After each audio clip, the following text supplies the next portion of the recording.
we're back here. The main event. Sorry about the rolling of the commercials there. We got the test feed up, though. For those of you asking, I know Robert asked about it and everything, getting ready for this draft. Running some tests here this week, and it is up now. We figured it out there during that break. So for those of you that noticed that before and were paying attention to it, there you go as well. Don't forget, draft show. We're going to be live by 4:45 tomorrow night. Okay. Me, Bruce Cooper, Dale, special guest, incoming, maybe. Big Pittsburgh fan. You know our drift here. Coming in here as well, we're going to talk the draft. So turn down the draft. Join us for our analysis. Bruce is at home getting ready for it, dealing with that pinched nerve, dealing with it, getting all of his knowledge on the draft as well out there. And that's why we're testing a lot of stuff out there as well. So for those of you looking for that test earlier that have been watching this week, thank you. You'll see it's up now if you're alert and everything. But Dale, got that solved. All we talked about, obviously live at Robat. The whole show will be up on demand later on as well. That's why we're doing the tests now this week and everything. But we just talked some ASU earlier, the Preakness also, the ASU with their new running back. And I'll go back through and look at the quarterbacks, see if they say anything good and stuff like that leading into it. Jordan Tyson, I read, was on a flight to Pittsburgh this morning. Is he going to be at the draft? Evidently. For the slide? Well, maybe Joe Schoen said, hey, I'll buy you dinner in Pittsburgh, too. Do a little Primanti sandwich. He's going 10 to the Giants if he's available. If he's available. Well, I'm going to say. If he goes before 10, slap me silly. The Giants drafted 5, Dale. They're not taking him at 5. The Giants are taking him. Not at 5. I'm so confident in this. I'm not going to do it, but I would put money on it. That's how confident I am. The Giants are taking him. It's just there. Here's the other side of it. Neighbors coming off of his injury. You don't know necessarily, is he going to be ready to go at the beginning of the season at full strength or whatever? But even if he is, you need a second receiver anyway. Right, Cardinals fans? Right? Oh, man, the Cardinals should change. What is that, the Chiefs that have the 9th and the... 9th and 29. Oh, yeah. Trade with the Chiefs for that 3 spot and then take Tyson at 9 right before the Giants. So many things can happen, and you wonder how desperate the Cardinals are to trade out of number 3. I think that's their number one thing they want to do. But will somebody offer them something worthy of moving out of number 3? That's obviously the right. Yeah. And at 9 and 29, a lot of talk about the Cowboys. 12 and 20, I think, are their 2 picks. Yes. To me, you cannot. Like I said, I'd rather the Cardinals trade out of 3, get 2 first-round draft picks for going to 3, and then drafting whatever quarterback they want in that second draft pick. But to me, 20 is way too early to do that. You can't draft him at 20, can you? That's way early. That's way early for Ty Simpson. But like I said, if you get him 27, 28, but I also don't want them to trade up back into the first round to get him. Right. Because you're giving up draft assets for him.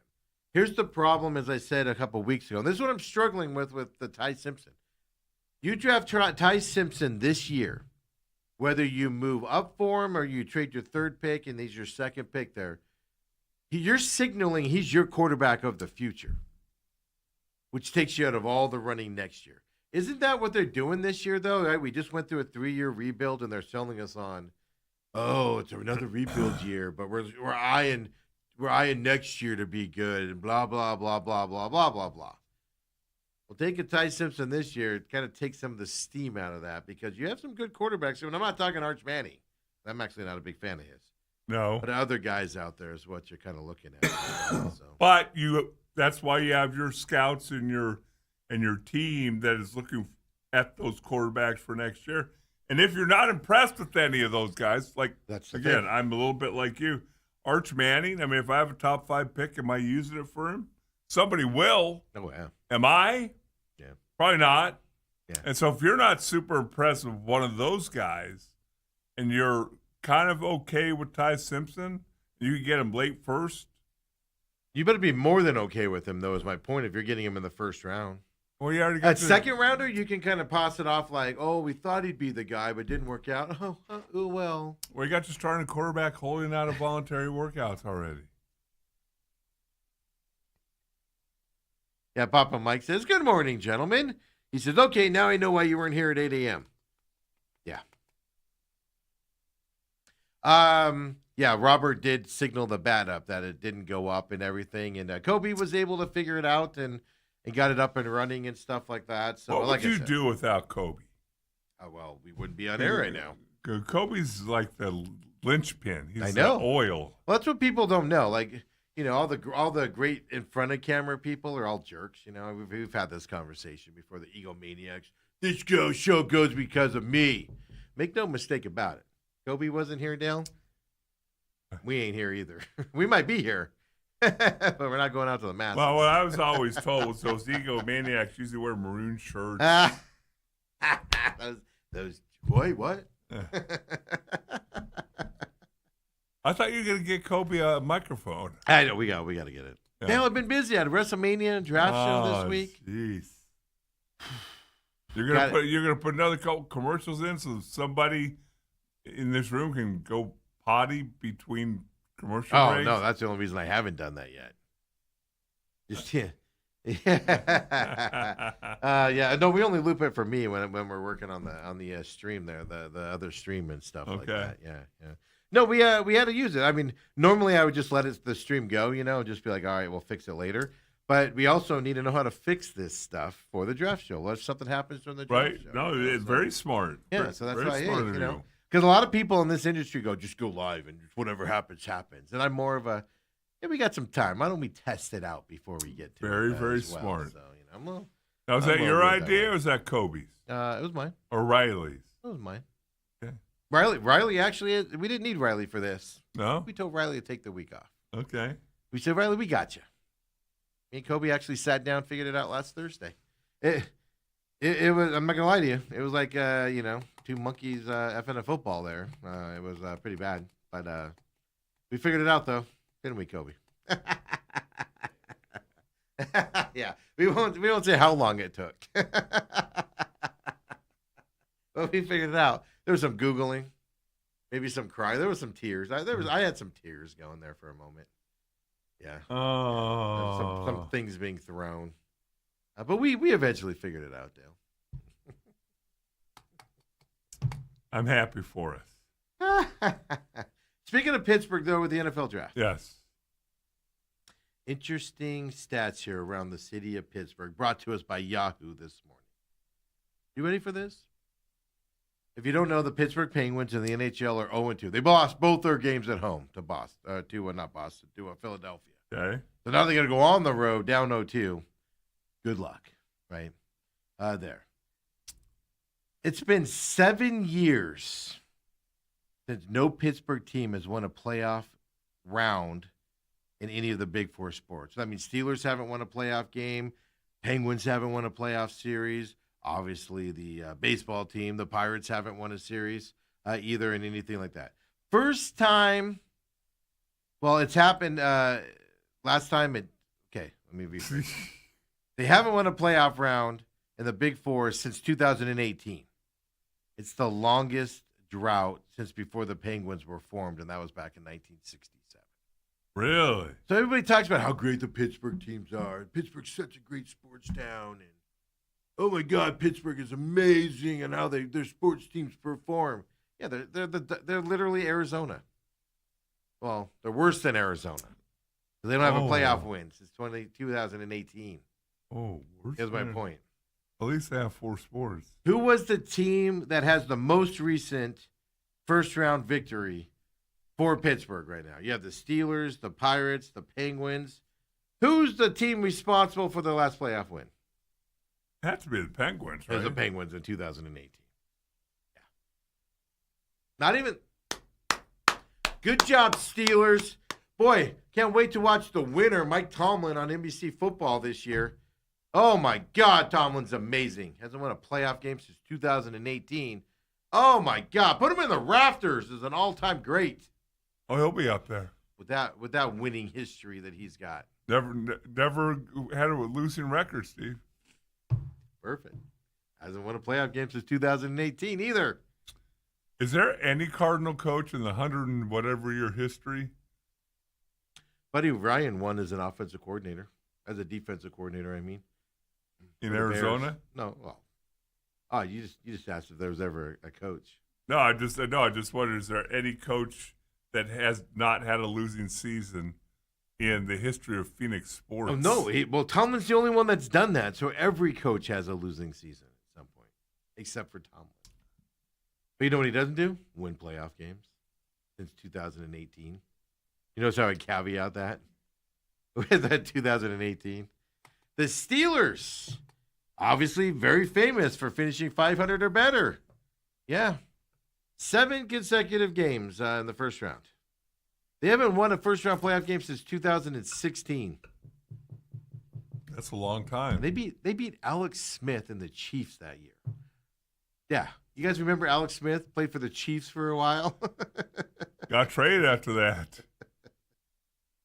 The Pirates haven't made the playoffs since 2015 for those. A lot of people think it's longer, but that is the longest drought in the National League, is the Pirates, 2015. Everybody else in the National League has made the playoffs since 2015, except for the Pirates. Yeah. I think it will. Go Pittsburgh. I wonder what the weather's like in Pittsburgh. I'm sure it's indoor, isn't it? No. You think that many people are going to show up? Yes. Did you see? I didn't put. I just now put together this stupid. Did you see they're doing that big promotion with the number 57, and it's Heinz, and he's getting a free like lifetime supply of ketchup and stuff. I just put it together because don't they play at Heinz Field still? Isn't that Heinz Field there? Is it? Yeah, that used to be. I don't know if it still is. I don't pay attention to Pittsburgh. They're a bunch of losers. Wow. So our special guest will not be joining us after this conversation. So Pittsburgh, PA. Dale's looking up Pittsburgh. Tomorrow, Thursday, 55 degrees for the low, 77 for the high. Oh my God. 77 on Friday. Just imagine the stench there from those people. 50% chance of rain on Friday. And 90% on Saturday for all those. Nobody's showing up for the third and fourth round. People do. I know they do. The sycophants. Come on. Us fourth rounders are key components to building football teams, Steve. Okay. All right. How so Pittsburgh's down 0-2. The Penguins are down 0-2, and they lost 2 at home. What are their chances of winning this series? I looked this up. Probably 0.6. The Flyers are 18-0 all time when leading 2-0 in a best-of-7 series. They don't lose. They do not lose. And especially when you win the first 2 on the road. That's the thing, and they're coming back home now on top of it. So your odds are, if it's not 0, Dale, how close to 0 can you get before you have to look at that side? So there you go. It's just some little odds and ends there for you. Don't forget, draft show tomorrow night, 4:45 p.m. will be live. YouTube, Robat TV as well for you. Come and join us. Bruce Cooper's getting everything ready. I've been hard at work at it. Dale's all, you're ignoring this, and you didn't do this, and you didn't do this. Yeah, 'cause I'm getting ready for the draft show, folks. It's going to be a blast. Come and join us. Everybody else is going to make you wait until Friday to hear their draft analysis and break it down on Friday morning. You'll already have all the knowledge right here on this program. It starts at 5? The draft starts at 5. So we'll go live 4:45, do the introductions, get Bruce's thoughts on, I'm trying to figure out how to set him up for whatever happens at 3 with the Cardinals. Because if it's not Love, he's going to lose his mind. And so they're doing something different this year with the first round of the draft, only 10 minutes? My favorite. Here's the question of the day. Do the Raiders take 9.5 minutes before they make their pick? Because I hate how teams do that at the first pick. Well, you want your logo up there. You want talk. You want them talking about you for 9 minutes. Yeah. But it's just like, dude, we know. And then the guy's going up there, trips and falls, Wemby's himself. Mendoza's not even there, Yeah. so it's not. So you're gonna draft him, and they'll cut to his thing at home. But like everybody in the place is just gonna be like, all right, number 2 pick, let's go. Who Not was even that? here. Was it Minnesota who waited too long to get the their clock pick ran in? out, and the team behind them ran to the podium to get their pick in ahead of them. Yeah. Yeah, I'm pretty sure that was Minnesota that slacked around. What was that the Mike Tice years? Mike Tice, was that guy's name? Well, he coached there. Yeah, I think it was those years with him. I ran into him in the Atlantis Resort in the Bahamas one time. He was gambling on the blackjack team. Super nice dude. But I was like, ugh, you're a terrible head coach, my man. I'm sure you walked by him and went, hey, he's trying to get that draft pick in? I know I wasn't doing this back then. I would have never. Nowadays I do it. But I know somebody was playing blackjack with him too, and he was dropping a lot of money. I think it was closer to the end of his coaching career, so it might have been one of those whatever type moments. Hey, I just looked at the Major League Baseball standings. The Pirates are 13-10. They're playing really well. They And have 2 young studs on that team, and they're dead last in the Central. Mm-hmm. That's crazy. And they just switched to dead last, so they were like in 3rd place because the Cubs were in last place. St. Louis was up there in like 1st or 2nd for a while there. Now those teams are coming back to earth a little bit. My Cubbies have won 7 in a row. Yeah.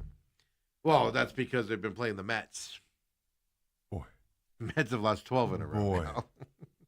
Boy. Not only are the Mets losing, though, folks, if you're not watching the way the Mets are losing, over the weekend they had a big lead and blew it in the 9th inning with their closer, blew a big lead.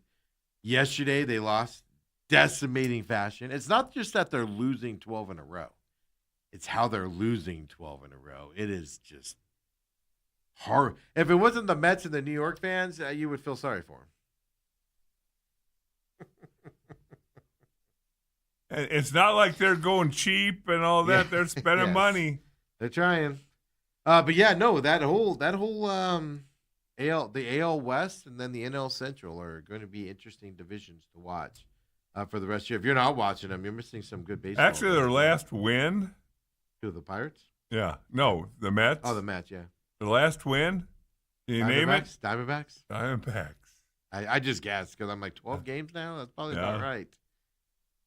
Yeah, but they lost that series too. Yeah. So they won the first game of that series, if I remember right, and then lost the other 2. Yeah. And then everything since. Yeah, but yeah, no. Recently, that's what's amazing. The Pirates that's right. The Cubs and the Brewers were in last place in that division. It went Reds, Cardinals, Pirates, Brewers, and Cubs just end of last week.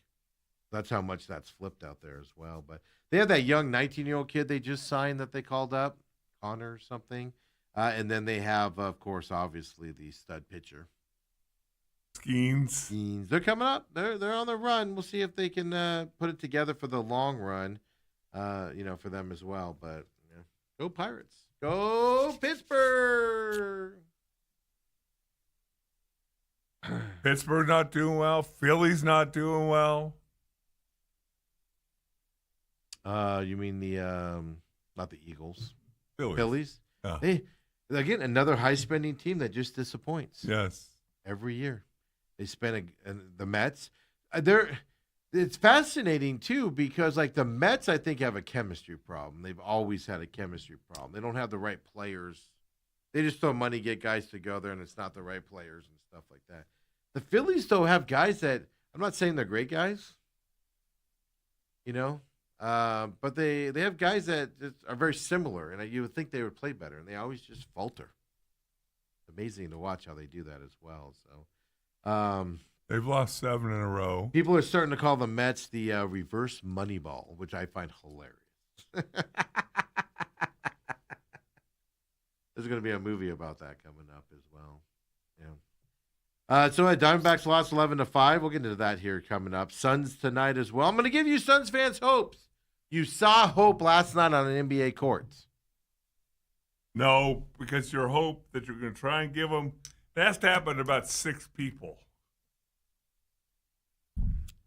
We're talking about Wemby. No, I'm not talking about Wemby. Oh. I got a different thing for you. Oh. Yeah. I was like, are you talking about the Spurs? Yeah, because the Spurs lost half their team last night, if you don't know. Spurs are in trouble. Going back to Portland, yeah. Yeah. No, you want to – I tell you what. Let's tease it here. Let's do the old radio gig here. I'm going to give you, Phoenix Suns fans, hope that they can win the game tonight and make this a 1-1 series in Oklahoma City tonight. What's that hope? We'll be back. Second hour main event coming up next.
Your second hour main event. Still Hellestrae, 17-year NFL veteran, folks. I haven't moved since you left us with that tease, Steve. And I'm Stephen McCollum, your humble host here on the main event. Suns Thunder tonight. ESPN. You do not need a streaming service to get it tonight, folks. Okay. As well, coming your way. Dale, here is your hope. The NBA has developed a little bit of a trend here in this playoff season so far. The Magic beat the Pistons in Game 1. Big monumental upset and a big deal there. The Hawks came back from really far down. I forget the exact numbers here and beat the Knicks here. And that series is tied 1-1 as well. The Trailblazers, yes, it had to do with injuries, but the Trailblazers woke up yesterday and had to beat the Spurs, and they did it. 1-1 a lead for them. The Timberwolves, the Thunder, what are they called? Timberwolves, Minnesota Timberwolves. God, how much do I hate Minnesota? It just can't even say it. Minnesota Timberwolves come back and beat the Denver Nuggets. It's 1-1 in that series now coming up. The undermanned Lakers beating your Houston Rockets. Boy, how happy are they got the Kevin Durant trade. He came back last night. He did. How happy are they? Folks, there's a trend in the NBA where teams that are supposed to be big underdogs due to injuries or something else coming back and win these games. I'll give you some more hope. Last night, by itself, your Philadelphia 76ers, speaking of Philly, which we did. We were talking about Pittsburgh, but still. Philadelphia 76ers came back from a 32-point Game 1 loss to the Celtics. Well, who else lost by 30-something points in Game 1, Dale? Your Phoenix Suns. The 76ers came back, 32-point loss in Game 1. Beat the Celtics last night, 111-97 as well. A guy named VJ Edgecombe. Go ahead. Who dominates this game and gets them to it. Look for Grayson Allen. Look for, who's your favorite player on the team? The other kid? I just forgot his name. Gillespie, thank you. Look for Gillespie. There's going to be somebody equivalent to VJ Edgecombe going to dominate this Suns game tonight. And they're going to rebound from this 30-point plus loss in Game 1. It's written in stone. The NBA has decreed it. This is what's happening around the league. Happened last night for the 76ers. Suns win tonight, baby. Let's go! Here's the problem, Dale. None of the teams are the Thunder. That therein lies the rub. Yeah. By the way, VJ Edgecombe, he passed Magic Johnson as the youngest player in playoff history to tally 30 points and 10 rebounds in a game. Young guys do not do this in the NBA playoffs. Never heard of him. Yeah. Oh, yeah. 20 years old. 20 years old and 265 days. Young guys do not play like this in the playoffs. The playoffs are not a young man's game, if you know what I'm trying to say there as well. But top seeds are struggling in the NBA. This, in all seriousness, I'm having fun with the VJ Edgecombe thing, but home teams are struggling. Top seeds are struggling, I should say, in these opening round of the playoffs. Some of it has to do with injuries. Some of it has to do with just not closing out games and stuff like that. Home teams are 9-5 so far in this postseason. There's your hope. Right now, the Suns are 17.5-point dogs. There's your hope. It ain't going to happen. I'm looking. Nobody's the Thunder. That's the problem. Nobody's the Thunder. And if you think the NBA is going to allow put my conspiracy theory on, if you think the NBA is going to let the Thunder lose this series or go into a deep series, you're fooling yourself. So there you go. I give you your hope, folks. How about this line? I'm just looking at the schedule. I'm trying to find something in double digits. There's no other series that's got a double-digit game. Houston is 9.5-point favorites against Los Angeles. For game 3? Yeah. Really? Back home in Houston? Yeah. Really? Why? Home cooking? I guess. The strip clubs are better. Maybe the NBA's decreed it. The strip clubs are more distracting in Houston? 17.5. Yeah, it's ugly. So there you go. There's your hope for your Suns. Is there anything else you can look at for hope for the Suns tonight? Like, seriously. Other than just you're seeing it around the NBA. And again, the problem that you got is you expected the Spurs to lose 1, maybe 2 to Portland. That's why you wanted the Suns to face them. And now with the injuries, it's changed that series. Wemby's got a concussion, folks. If you didn't see his fall last night, it was ugly. I'd be surprised if all he has is a concussion. You know what I'm drifting at. He could have something broken or something. Could affect his eyesight. Well, you got to figure he's going to miss at least a couple games if it's just a concussion. That's what I'm saying. Just on the concussion side, there's no way he's playing next game, right? Just for precautionary reasons. Maybe it's the NBA. Who knows? But you're seeing this weirdness in the NBA. The difference is, though, the Thunder aren't anybody else. No. That's how I'll phrase it.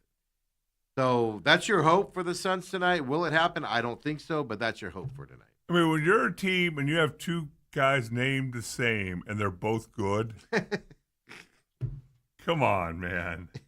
Do they just call them number 1 and number 2? Yeah, but you can interchange them.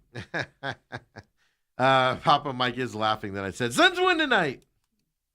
He's an Oklahoma City guy now, so he's an Oklahoma guy. So okay. yeah, he likes the Suns, but he knows he was the one that reached out to me and was like, Suns just have to, stop fouling as much or whatever. And I was like, that ain't gonna matter.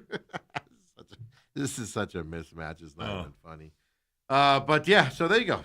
They'd only beaten Portland. Yeah.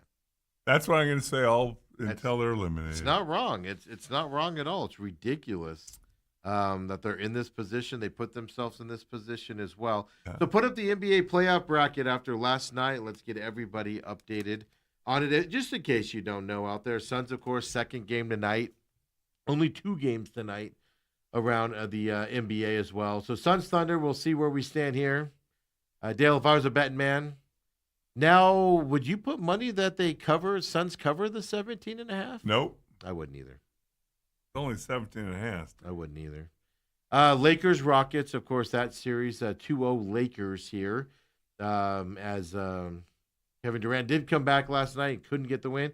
That's the problem is the Lakers, are they going to survive just long enough to get their 2 stars back from injuries? And then they're going to be a completely different team moving forward. And like I said earlier, if you're in Houston today, sorry, Houston. I know a few people watch us in Houston. I apologize for the Kevin Durant trade. That was on you guys. Well, that was on you. Like you got Luka Doncic. I don't think I play him until the Lakers lose a game. But that's my point. You might not even have to play him this whole series. No, he didn't play for me until they lose. Yeah, I would even argue if you're up 3-0, you don't even play him if you lose one. You wait till it gets to 3-2 before you start to play that card. Nuggets Timberwolves. It's like I expect the Nuggets to continue and win this series, but Timberwolves did sneak out a win there in Denver, make that 1-1. Spurs Trailblazers last night. If you were talking about at Wemby. Like 4 players for the Spurs got hurt last night, and their status is unknown as of this morning. Trailblazers have a chance in this series to make this a long one at least. Something to keep your eyes on here as well. Because I'm really looking forward to the Nuggets-Spurs series. Yeah, will we even get that at this point, right? Magic Pistons back on the court tonight. They're the first game. Do the Pistons wake up as the number 1 seed? Because the Magic, of course, beat them at home in Detroit. Oh, I think they do. I think they wake up tonight. And I think the NBA center shaking their head going, why do we only have 2 games tonight? And why is the second one Suns? Yeah, that needs to be like a buried game. Right? Yeah, it needs to be in the middle of 3. It's the game that overlaps the other 2. You only have about 20 minutes of that's the only game on. Cavaliers, Raptors, like I said, I don't even care about this series. Cleveland's just going to dominate it, and nobody really cares about Cleveland either. Although the way the Pistons are playing in that first game, it'll be interesting to see if the Cavs can knock off the Pistons in that second round. But Knicks, Hawks, I'm rooting for chaos here. I don't think the Hawks can beat them in a 7-game series, but I'm rooting for chaos here because I want to see the Knicks go down. I hate their owner that much. I think he's the biggest jerk on the planet. And I just like to see him be miserable, even more miserable, even though the more miserable he is, he takes it out on his employees and everything, which I apologize. But also, I blame you if you work for him at this point. It's not him, it's you if you're working for the guy. And then also Celtics 76ers, huge comeback by the Sixers last night against Celtics. You expect the Celtics to rebound from a loss like that, last night. With their pedigree and things to that effect. So we'll see. Right. How they rebound on that side. So there you go. Your NBA update, though. It is. It's interesting because they're obviously, I think everybody's surprised the Lakers have a 2-0 lead, but they did play at home. Yeah. But that's still a shock. Without Luka. LeBron's leading that team right now. Who called that? I did. Oh, you did. Minimal flopping by LeBron right now. LeBron. The interesting thing, and this is what's going to be interesting about the Lakers, I kid you not, is Luka's going to come back at some point. Yes. What happens when he comes back? If they're winning without him on the team, like you said, you come back, that dynamic of that team changes completely. Well, Can it get messed up? But you got to wonder how much LeBron's going to have in the tank. That's a problem. Even though they're up 2-0, they need to win this series quickly so he can rest longer here for the next round. Because that's the thing. His legs are going to just go as it goes on. But I just sit there and think, and I'm joking around about the Rockets, but how excited those Rockets fans were to get Kevin. I remember just harking back to the days when we were excited Kevin Durant got here. Oh, my God, this is going to be so amazing. We've improved the team. In our case, we went backwards. In the Rockets' case, they're going to be in the same boat they were last year. First round knockout. So you calling it right now? I think the Lakers are winning that series. Yeah? Yeah. Okay. Because, like you said, they have a card that will flip that series, and that's Luka. And they don't have to play it. They don't have to play it at all. So if they do play it, it's going to be ugly. Yeah. I also don't think Kevin Durant. There's not enough talent around Kevin Durant. Like when he was at Golden State, you had other guys that could at the end of the game and stuff like that. I think it falls squarely on Kevin Durant's shoulders. Not that he can't do it, he can. It's more of can they be in the position to allow him to do it. And I think that they don't have enough talent to be in the position for him to win the game. They're down too much to where he would have to take it over, and he's not that type of player. He's not taking over the last 3 minutes, 4 minutes of a game completely by himself this day and age. That's all I'm saying. That's the thing you got to remember. Just like LeBron, he can do this for a couple games, maybe. Like if he's at 42, he's down. You're down by 1. You give the ball to Kevin Durant, he's going to go win you that game. Right. you're down by 7 with like 3 to go, and he's got to do the run for you. It might happen one game, but it ain't happened multiple games anymore going forward for him. And Dale, before you take off today here, of course, I'll get you updated on the NHL. Mammoth got their first postseason game ever win last night against Vegas Knights. Dale, I'm disowning them now. First loss in Tort's coaching career with the Knights. That's crazy, isn't it? It really is. And one in Vegas as well. I was impressed. I'll just say this with you here because you mentioned it yesterday. Because I kind of questioned the way that first game ended. I was like, all right, the veteran leadership of the Knights are going to go out there and be like, all right, let's stick it to these young Right, we punks. talked about that. Yeah. And the opposite happened. The Mammoth came out, fired up, ready to go. Might just be one of those, we don't know what we're dealing with. Let's just go the game. Sometimes ignorance is bliss. I'm glad that game was on because I didn't have to watch the Diamondbacks game. Right? And speaking of that, before you get out of here, second straight disaster of a game. It's not that they've lost 2 in a row. It's that they haven't even been in 2 in a row. From the first inning, you're out of these games. Is this an alarming thing here, Dan? Should we be worried? Well, we'll see in the next 2 days. If you don't know, they lost 11-5 last night. Bad start. Yeah. Merrill Kelly this time, though. 7 earned runs in the first 2 innings. At least he made it past to a third of an inning.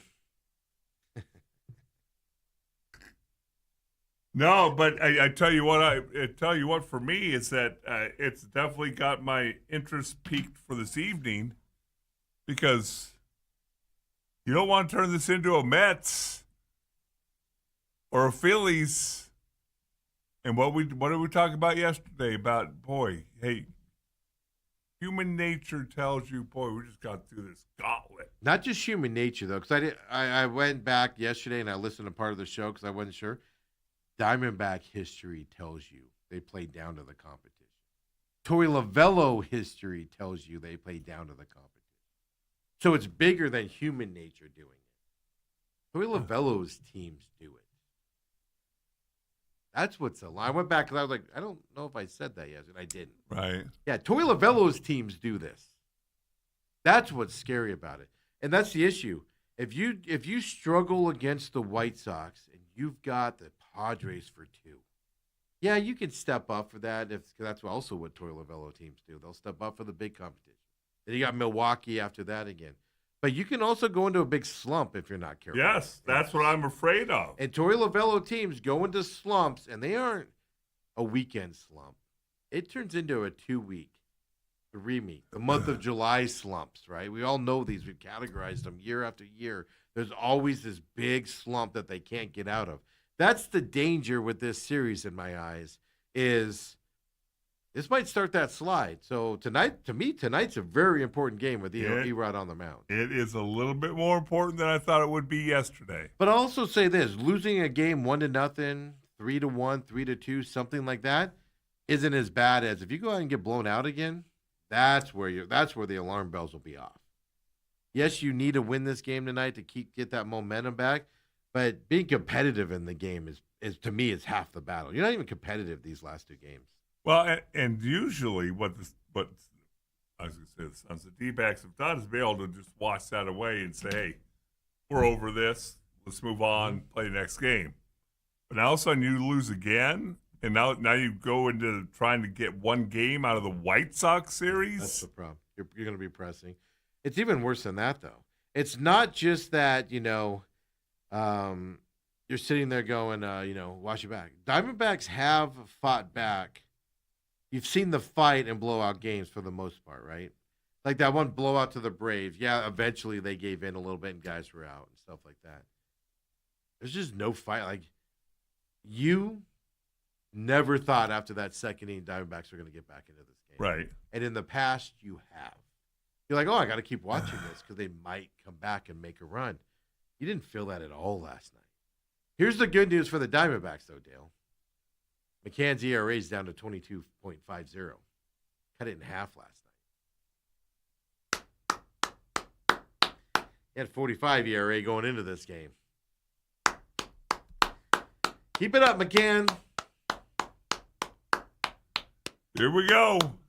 What I don't understand is Ryan Thompson went into this game, and struggled. 3 earned runs, whatever. Got nobody out, 3 earned runs, whatever. Why don't you just leave him in there? Why are you even putting McCann out there? Why are you doing that? It drives me nuts, position players. Drives me nuts. Well, he's your long reliever.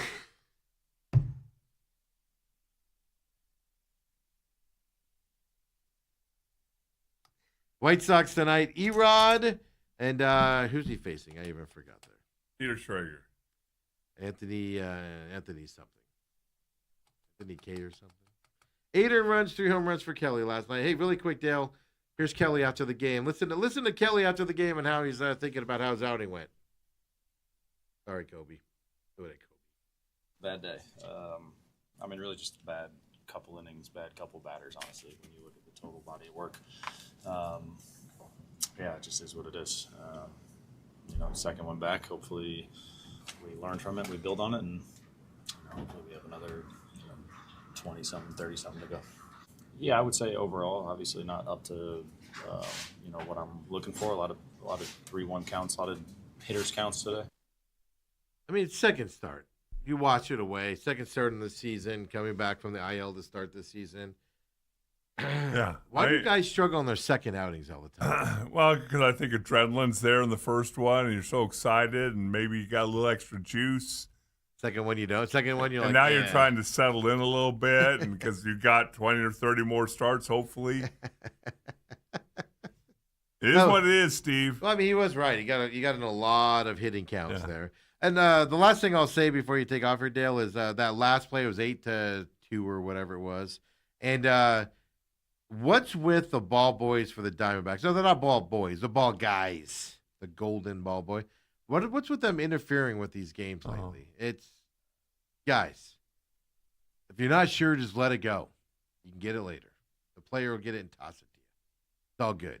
But also the umpire missed it. Now, the reason why I'm not going to get upset about it, like a lot of people were losing their minds about it last night, the reason why I'm not is it was a blowout game anyway. I know it hurts for stats and things to that effect, and you want the umpires to get it right. I get that. But I'm not going to lose my umpires do need to be better. But I'm not going to lose my mind on it. It didn't cost them the game or anything like that. Right. But more importantly, if you're not sure if you should touch that ball, don't. Oh, that's you learn that when you're 6. Yeah, just don't touch it. Just run out of the way if you have to. If you're not sure, if it's that close of a play that you're not sure to do it. Because that's twice now it's happened in the last week. Well, Steve, maybe they need somebody like your age, a little bit younger and more agile. They only put the old guys in there. The golden bat boys, I think. You're kind of an old guy. I'm going to get there eventually. Yeah. Oh, I touch every ball. I'd be running out to center field to grab it. Got a boy. Oh, no, center field's too far. Yeah, Maybe short right. You wouldn't run to center field right now. Dale's going to take off. I got you the rest of the way. We'll talk hockey. Maybe some more draft stuff. I have so much draft stuff to talk about. Obviously, for the draft show tomorrow night, we'll float that as well. Dale, go win some money against those old Jeremiah guys Love. Jeremiah Love. Speak it into existence, Steve. I'm trying. I was dreaming about it last night. Come on back, folks. Main event.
got you the rest of the way, of course. 17-year NFL lineman Dale Hellestrae. Well, he's off. He's going to play some golf here today as well. He's not sweating this draft show. He knows all the linemen and everything. He's ready to go on this as well. Don't forget, I know we're plugging it like crazy. The draft show tomorrow night, 4:45 will be on air. Robat TV live here from the studios, of course. YouTube as well. TME Media AZ is the YouTube channel there. Simultaneously, because it's a draft show, let's throw it out there. We've been doing testing all week out there. Appreciate those of you that have found it, see the support and everything as well. With that, we're working on a bunch of stuff to just get us out there. We see the requests. Multiple people reach out for some requests and some suggestions. We're working on those as well as we continue to move forward as well. McCollum on Business coming up this afternoon. For those of you that didn't see the tweet this morning or yesterday, unfortunately, I had a conference call this morning at 7 o'clock, so I had to take that. I couldn't get out of it, so business show was moved to 11. Pit stop is being done today as well. That'll be out by 2 o'clock here today as well. Obviously on Robat TV. Everything's on Robat TV for us. And then, of course, the YouTube page, TME Media AZ, is where you can find us there as well. Even Rumble, rumble.com/user/TME Media is where you can find us on Rumble.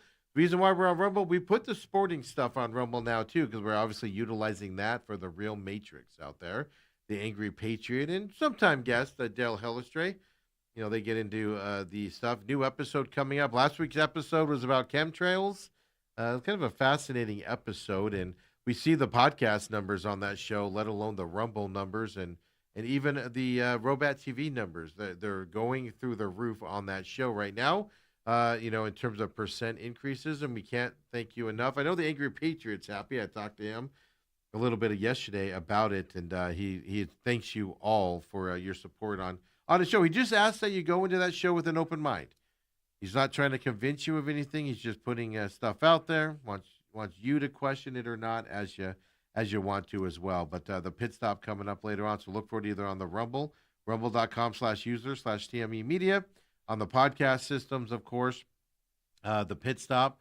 You can follow the pit stop talk on X. Of course, TME Sports Show on X. You can communicate with us there as well. TME Media AZ on X.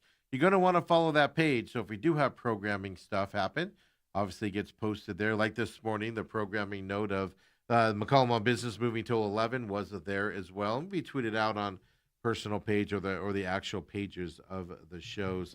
Papa Mike does say the Spurs are the Thunder's kryptonite. Spurs dominated them all season, and that's the problem. That's why I'm looking forward to that Nuggets Thunder series. One, now you got to question the health of the Spurs as we move forward. Don't get me wrong, Wemby is going to come back, but a concussion changes things a little bit, at least in this Portland series moving forward. So you got to get to the Thunder in order to be their kryptonite in the playoff round as well out there. So we were talking some Diamondbacks there with Dale before he left. I gave you the hope earlier on the Suns. If you missed it, catch it on demand there, of course, on the YouTube page or on the podcast system. It's here at the second hour of the main event. It's just basically the NBA. I'm going to say the script is out there. I don't mean that as derogatory as a lot of people do, but series are tied 1-1. Some upsets are happening all throughout the league. 76ers coming back from their 32-point drubbing there in their game one against Boston, winning yesterday. So it's out there. Now, like I said, there's not a team in the NBA right now like the Thunder. That's the difference. Suns are what, 17.5-point dogs, I think Dale said, as of right now? Are you taking the over? Are you thinking the Suns are going to cover that? I think tonight's another blowout win for the Thunder. Me personally. But we'll see. You don't know. Maybe they'll surprise us. I'll be monumentally surprised if it does happen. It's just Thunder are a bad matchup for most teams out there, and that's what we're dealing with. We talked about the Diamondbacks, 2 bad games in a row for them. We haven't seen that yet this year, right? I know other than the 3 losses to the Dodgers to start the season. Diamondbacks have a bad loss where they get blown out. Then they come back and they win a couple, right? The last series, well, against the Blue Jays, they won the first 2, had the bad game at the end. Now the White Sox series here, bad game to start off with Merrill Kelly on the mound. You got Erod on the mound today as well. and then Soroka tomorrow, if I remember correctly. Can you get the rebound here with these two teams? Today, to me, as I said, is a big game. It's not just that they need a win, it's that they need to be competitive in this game. Yes, they need it. We want them to win, etc. But even if it's a close loss, that's a big deal here today. 2 blowout wins can do psyche issues. I said it last segment. The Diamondbacks under Torey Lovullo have a history of going in monumental slides during the season. You can go into one with blowout losses against bad teams. You had one yesterday. Can you turn that around? Be competitive today moving forward to stop that slide? Because you have hard teams coming up. You know, it could just be you played down to the competition yesterday. Diamondbacks are better than the White Sox. If you play down to that competition and you snap out of it and move forward, should see a good outing here from E-Rod today. There's no reason saying you won't. Diamondbacks should easily get back into this. But the danger is there of one of those, what I call the Torey Lovullo slides that happens with this team. Remember the World Series year, that July. Couldn't win a game to save their lives in that July. Even last year, going into the playoff run, beginning of the season struggles. Get into that playoff run at the end of the year and just can't win a game to get into the playoffs. Just continuing, just teetering on that edge. You run into these things with a Torey Lovullo managed team, and you got to watch out for it. So tonight is going to tell us that. But like I think Robert said that on Twitter, at least we're not the Mets. You're not wrong there. I like how people are starting to call this the reverse money ball. You know, the A's, of course, spent less money to win, and they won a lot of games, you know, there for the Moneyball era. Mets, of course, have spent second most in Major League Baseball behind the Dodgers, and they're just losing going. Some good news for the Mets, which might be good, I guess, right? Juan Soto is expected to return today back to their lineups. Had that calf injury right before he went on the IL right before that Diamondback series started. It might even be the day of Game 1 of that Diamondback series against the Mets as well. He's missed 15 games with that calf injury. He's expected back today. Obviously, a hot bat can help out this Mets team as they go into it. Here's what the Mets are doing, though, if you go into the statistics side of it. Tons of money being spent. There's a lot of disappointments around Major League Baseball in terms of money. Blue Jays are being disappointed this year. Obviously, the Mets are up there. The Mets are the worst, are the biggest disappointment. It's not even close compared to expectations and money spent. But there's other ones out there that fall in this line, right? Red Sox, disappointing. They were expected to have a better year. They're struggling. Rays are having a better year than expected. Oh, excuse me. I'm so choked up off of the Mets. Just speaking about the Mets gets you all in a kerfluffle there as well. They've lost 12 in a row. That's the Mets' longest losing streak since 2002 for them. So not only have they lost 12 in a row, they're now 7-16 going into today's baseball. Worst record in Major League Baseball. On top of it. It's not that they've just lost 12. They've lost 12, and now they're the worst record in baseball with the second highest payroll. Yeah. 380, let me find my notes here. $381.7 million on their payroll this year. On their roster. Yeah. Here's the problem the Mets are doing. Now, it's early, right? So you can come out of this hole and go on a monumental run, etc. But as I said, it's also the way they're losing. They're now losing games late. And they're losing big leads late as well. Yesterday, they lost 5-3 to the Twins, so it wasn't a huge comeback by the Twins, but it was a comeback as well. But sometimes you lose, like I said, with the Diamondbacks. It's the problem. 2 bad games in a row where they just get blown out. That can teeter a little bit. Same thing with the Mets here as well. But it's way too early. Here's some stats for you. Only 4 teams in Major League Baseball history have made the playoffs. That's just if you've gone on a 10-game losing streak. Only 4 teams. That's just with a 10-gamer. Mets are at 12 now. It has happened recently, though. 2025 Guardians made the playoffs with a 10-game losing streak at least.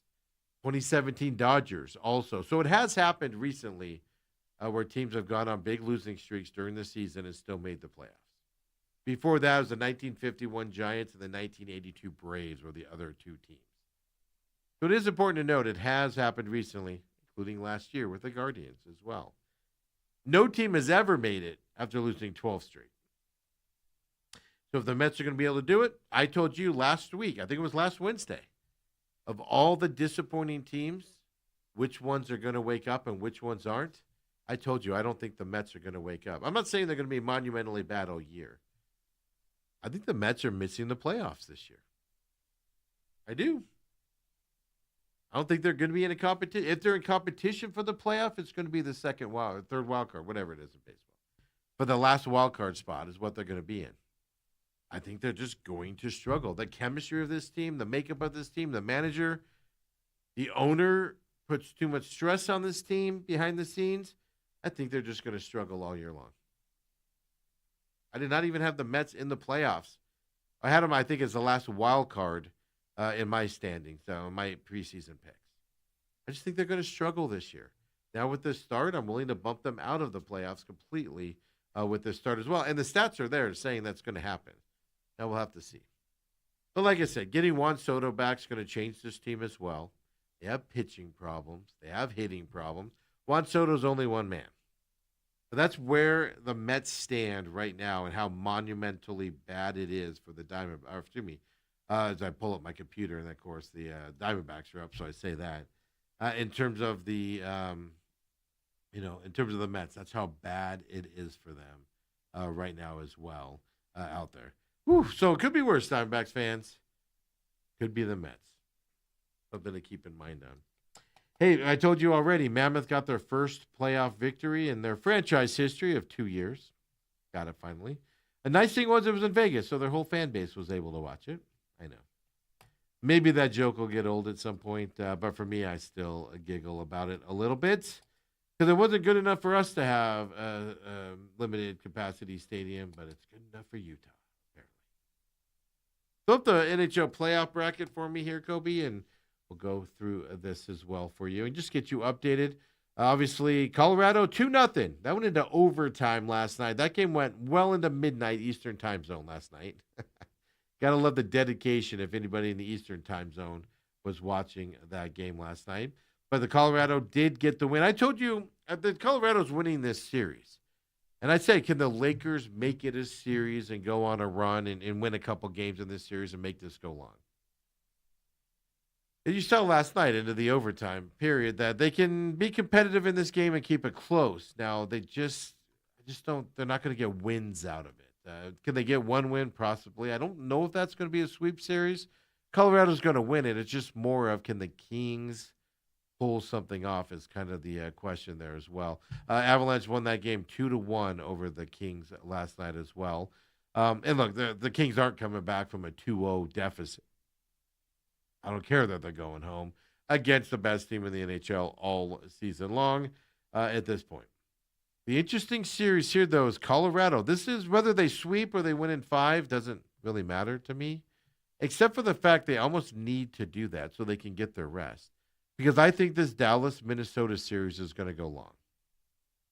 I do think the Minnesota Wild do eventually win this series. But I think it's going to go long. I wouldn't be surprised if Dallas wins it. I just am favoring Minnesota here.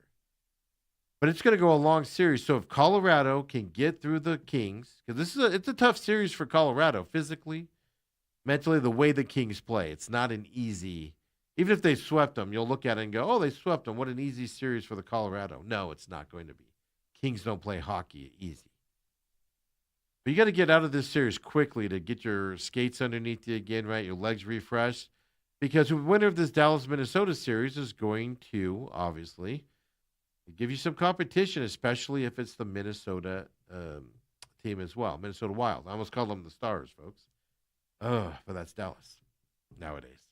That's a fun series, Dallas-Minnesota. If there's a series you're watching in the first round, that's the series to watch, at least on the west side of things. In terms of just if you want to watch one hard-fought series, that's it. You should be paying attention to the Knights in Utah, though. Obviously, Utah being in Arizona before, the old Coyotes. You'll recognize, if you follow the Coyotes at all, you'll recognize a bunch of the names on this team still. Cooley and go down Tierney, the head coach, Bill Armstrong, the general manager, all still there for the most part for Utah.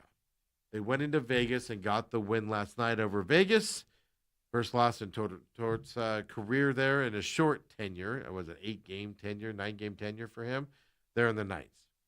I do think the Knights are going to eventually win this series.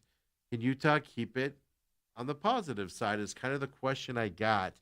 I will say this. I do favor Utah in Game 3 coming up. Being at home, first time, half that stadium will be, the whole stadium will be rocking. Half the stadium won't be able to see. But I do think Utah can pull that out and get that momentum there and take the 2-1 lead over Vegas possibly here coming up in Game 3. It's going to be a fantastic series to watch because you know the Utah team. So I would that's why you want to pay attention to that as well. Then you got Edmonton, Anaheim coming back here. 1-0 lead for Edmonton. Edmonton's going to win that series. Just a matter of when they pull it off here for them at that point. Over on the east side, Buffalo, Boston. You're watching this series because, well, Boston just wrapped up. Buffalo just wrapped up at home. So they're going to Boston for 2. Buffalo, I think, is going to win this series. I think Boston got the 1 win, which I kind of expected in Game 2. I expected a letdown from Buffalo. They had to come back in Game 1 to win that one in spectacular fashion. They were down.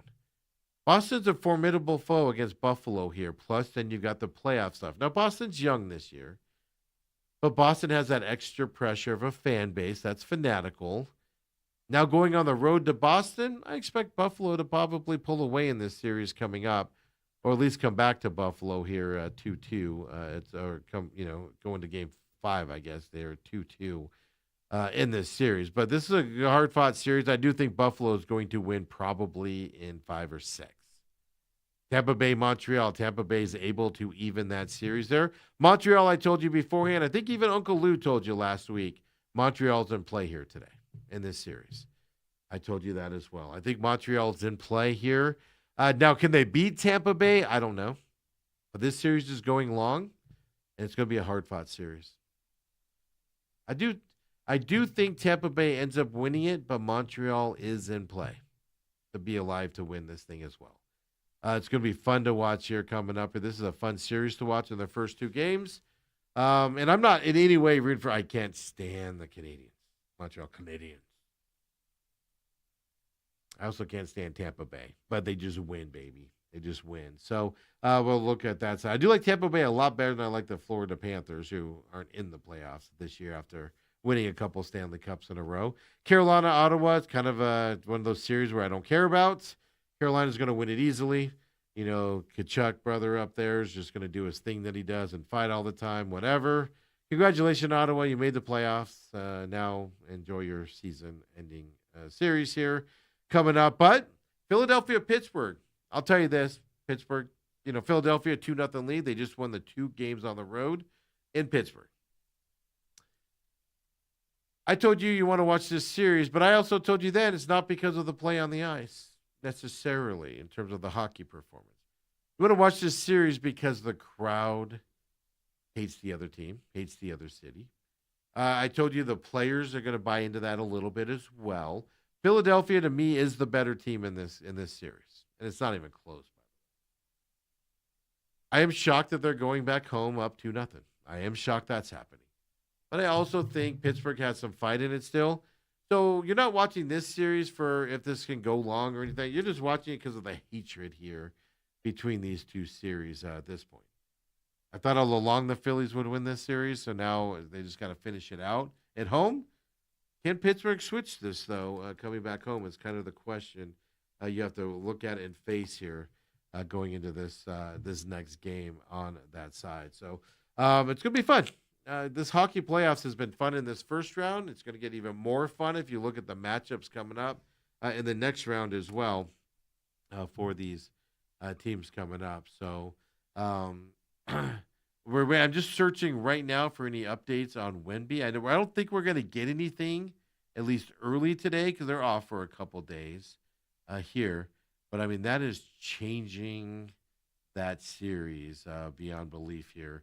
If he has to miss a couple games, going to change it, absolutely ridiculously change it as well. So I don't see anything as of right now on the series. Robert says the usurpers are dead to me. I get that sentiment. I told you I'm not going to be a fan of them. But root for the other team then. But you were watching it last night, Robert. That's the problem. You were watching it. Talk about the Mammoth. We're going to see the Zamoth come out here in the first round. Well, unless you're sitting in half of the stadium there. I know it's only 3/4 of it, but come on, let me have my fun with it as we go forward. I don't blame the players for what happened. You should blame the players a little bit, by the way, because they were also vocal about the amenities and the ownership and stuff like that kind of led us down this line. The players did have a say in it, but ultimately it wasn't up to the players' side or anything to that side as well going forward. Hey, NBA draft stuff, don't forget, draft show tomorrow night. We'll be here tomorrow, McCollum on Business at 7 a.m., Then we do the main event, of course, with Uncle Lou coming in tomorrow at 9 o'clock. We'll talk UFC, of course, get into college baseball. He doesn't really do NFL draft because that's not what he does. It doesn't mean anything to him. But when the season starts, we'll bring it up, though, and get him to explain that a little bit more. College baseball for Uncle Lou as well. He comes in at 9 o'clock tomorrow. It'll be a fun show. Then, of course, take a little bit of a few hours break. They'll be back on air 4:45-ish. Here, getting ready for the NFL draft tomorrow night. Me, Bruce Cooper, of course, local legend, is going to bring all of his Emmys in tomorrow and have us look at them in jealousy as we talk NFL draft. So you want to watch the draft, turn down the sound, watch our analysis of it as well with 17-year NFL veteran Del Hellestrae, special guest coming in as well. I know, I'm kind of beating around. Some of you have figured out who it is, so look, here's the deal. John Holmberg is coming in. We were going to do it at a remote location with him. Some things have happened. We're going to do it here at the studio. He said he's coming down still, but he does have a couple things that could interfere with that. So we're expecting Holmberg to join us for some of it, if not all of it. Big Pittsburgh guy, big Steelers guy, and stuff like that. He's committed to it, but we also have to be realistic. Sometimes things happen in life. He does have another job out there. And that might interfere. So that's why I was just having fun with it there. But we are at least expecting him to come on by at that point. Spoke to him yesterday. Still committed, ready to come in. Actually was helping me out with a couple of things as well yesterday, getting ready for it. So he's geeked to get here and do the show as well. So we'll have to keep our eyes open for him tomorrow as well for the draft show. But like I said, he's the one. Pencil him in. What we're looking at this point. So other things around the draft, and it hit me today when me and Dale were talking earlier. I was like, why is this a thing? Hines is teaming up with Devin Hester. He was the number 57th draft pick there by the Bears back in 2006. They're calling it the first Mr. 57 is what they're calling, I'm going to say, this award at this year's draft tomorrow night. Obviously honoring the number 57. Well, obviously, Heinz is a Pittsburgh-based company and everything. And they're obviously doing something special with the number 57 to honor it. 57th draft pick. Whoever is drafted number 57, you better like yourself some ketchup. If you're drafted with the 57th pick, which right now, ironically enough, Chicago Bears own it. And they're teaming up with Devin Hester, who was picked by the Bears in 2006 at the 57th spot. Funny how things work, right?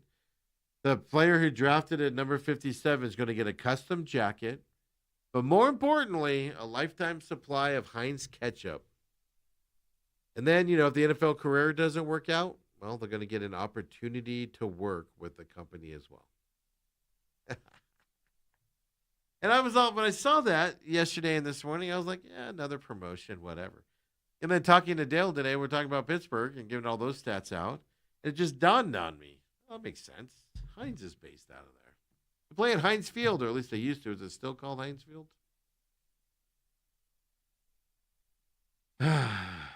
Sometimes I'm done, folks. Right? I'm just getting ready for this draft and the whole weekend. I'm just a mess these days as well on what I'm looking at on things out there. But looking forward to the draft tomorrow night. We have a ton of information. I'm ready to go on it myself.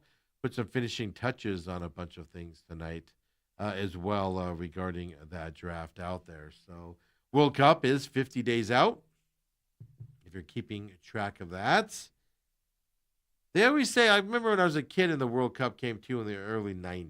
I was big into soccer then, like huge. My favorite sport growing up. But even close. And they always said, oh, that 90s World Cup, that's going to skyrocket soccer here in the United States. It's going to push it to unprecedented levels. It didn't. It didn't. Major League Soccer. Oh, soccer is going to take off in America. It's got a giant fan base. You know, for a, you know, I'm going to get in trouble now, for a lower tier sports league. They got a fantastic fan base. But as they showed with that Apple TV deal behind the paywall, nobody's willing to pay for it. Why it's no longer behind that Apple paywall anymore. The MLS league. I'll watch soccer. I'm not paying to watch soccer. I'll watch the, Premier League on Fox on the weekend, early in the morning. I ain't got to pay to watch it. I like it. I like it a lot. So you're going to hear a lot of over the next 50 days and into the World Cup. This is going to put soccer on the trajectory of huge numbers here in the United States. It won't. It's going to always be that niche sport here in the United States for a lot of reasons. And I understand them. I'm not one of the people that believe that, but I understand it. If you don't understand the game of soccer, it's boring. I like the strategy of it. I like what they're doing out there. But if you don't know, you're just sitting back, you're going, all right, the guy's just standing there with the ball. Nothing's happening. Well, that's actually not the case. Well, sometimes it's the case. But guys are moving around. They're setting up set plays, things to that effect out there. You know, Americans don't want to see a 1-0 game. That's why hockey tends to struggle here at times as well. People don't want to see a 1-0 game, a 2-1 game. People don't want to see ties. I get it. People don't want to see ties in the NFL either. I get it. Soccer's not going to bounce on the trajectory. I'm already seeing the stories saying, expect a big soccer increase after this World Cup year. It's going to happen, folks. Most people coming in to attend these games in Mexico, Canada, and the United States are foreigners. Most of them are. Now, I'll be watching every game. Trust me, here in the studio, I'll have it on our big monitor over here. Absolutely. Looking forward to it. I'm excited about it in 50 days. Doesn't mean it's going to explode afterwards. Doesn't mean I'm going to start buying the MLS afterwards and watching every game. Doesn't mean I'm going to hit down the Phoenix Rising, who have moved stadiums like 7 times. Do you even know where the Rising play anymore? They've screwed up that franchise with all their movements and where they move around to here to there and, you know, not as good of players anymore. And it's just turned into a mess. You might see a little blip after the World Cup, but it's not going to be a huge one. Hockey saw a little blip after the Olympics this year. And they sustained that little blip all season long. Now going into the playoffs, we'll see. You'll get a little blip after the World Cup. You're not going to get this all of a sudden everybody's interested in that, and they're going to get millions, 30 million ratings and stuff like that. That stuff is not going to happen coming up. But you are going to see a ton of stories about it and how it should happen, etc. So just brace yourself for that coming up. World Cup, 50 days out at that point. LPGA, we talked earlier. Well, we didn't talk golf today, actually. We talked about horse racing, but LPGA, just something's interesting happening there as well. Nelly Korda, third LPGA golfer since 1980. She started the season with 4 consecutive top 2 finishes. Yeah, she hasn't won them all. But it's first or second place in 4 straight tournaments, finishes. It's an amazing stat, no matter what sport you're in. You got Tyler Reddick, right? We got the pit stop coming up, winning again this weekend. They've won 5 of 7 races this year.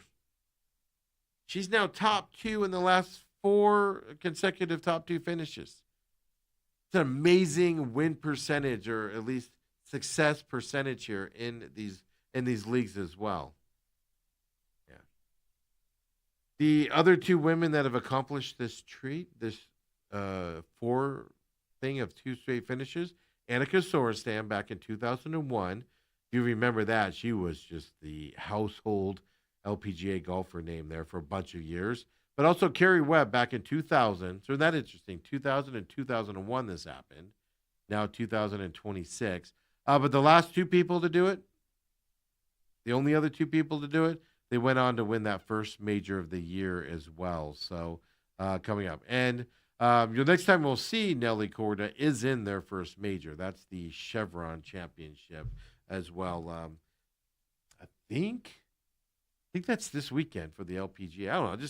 I like to see some success there, and it's good stories. So you got to at least mention them when you see them out there as well on that side. So Suns do get underway tonight. Diamondbacks, of course, tonight as well. Erod on the mound.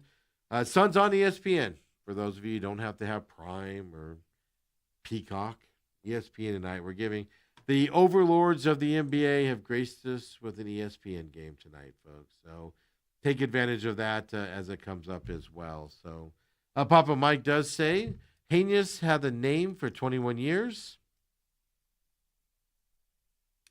Okay. He's saying Heinz. I'm sorry. So it's not, I didn't think it was the Heinz Stadium anymore. That's why I was a little hesitant when I was saying it. Like, I don't think it's right. I don't think it's that anymore. He says Heinz had the name for 21 years. He says in 22, AccuSur took over the naming rights. Yeah, he said Haynes at first, but he means Heinz. Yeah, so there you go. It's not Heinz Field anymore, but they're based out of there still. I look. I do not watch very much Steelers football. I find it boring. I find it ridiculous. I find it stupid, and I don't think they're very good. And I root for the Ravens in that division. So I'm not a Steelers fan by any stretch of the imagination there. But I was pretty sure they changed the names, but that's why I hesitated, obviously, when that was happening as well from that perspective. But, hey, I appreciate everybody joining us here today. Look, you can text us, 623-252-6670, anytime you're watching us, whether it's live here on Robat TV. And if you found the stream, and we've been streaming on YouTube all week as well, live. We're doing the testing here for the draft show coming up as well tomorrow night, simultaneously on Robat TV and TME Media AZ on the YouTube page, where you can catch all of our programming on demand there as well. Please like and follow the page. Don't forget Rumble, rumble.com/user/TME Media. Again, that was used specifically for the Real Matrix show. We just started putting our sports programming and all of our programming, I should say, over there as well, and utilize that page. It's actually got some good responses with no advertising over there, except for me talking about it from time to time. And the podcast views are up. We can't thank you guys enough. Just like and subscribe us so that you catch us there and up at Texas at 623-252-6670. Hit us up for this show at TME Sports Show as well. Out there, and they're doing that, cut off the music as well. So, but we appreciate everybody that's found the test stream out there. It's not hard to find. It's right there if you know how to work YouTube and everything. Looks like we had some problems putting that feed up this morning. Learned a couple things here today for the draft show tomorrow night, so we'll make sure we get that dialed in. So if you missed the beginning of the show, catch it on demand as well. We did talk some ASU. We checked in with that Delaware State running back that transferred to ASU. You're going to want to see that beginning of the show as well if you missed it because you weren't on Robat at the time. Check it out on demand, folks. And McCollum on Business coming up at 11, as I told you. Had to move it today due to prior engagement. Couldn't move. That'll be up at 11, live here at Robat TV. And then, of course, on the on-demand sites as well. Pit Stop coming up later today as well, folks. Be up by 2 o'clock. So come and join us. Appreciate it very much. We're on to Thursday. Big day tomorrow. Uncle Luke comes in at 9 o'clock. And, of course, draft show tomorrow night as well. So let's go. Busy times around here, folks. Looking forward to it. Appreciate you joining us. We'll see you later, everyone. Have a great night.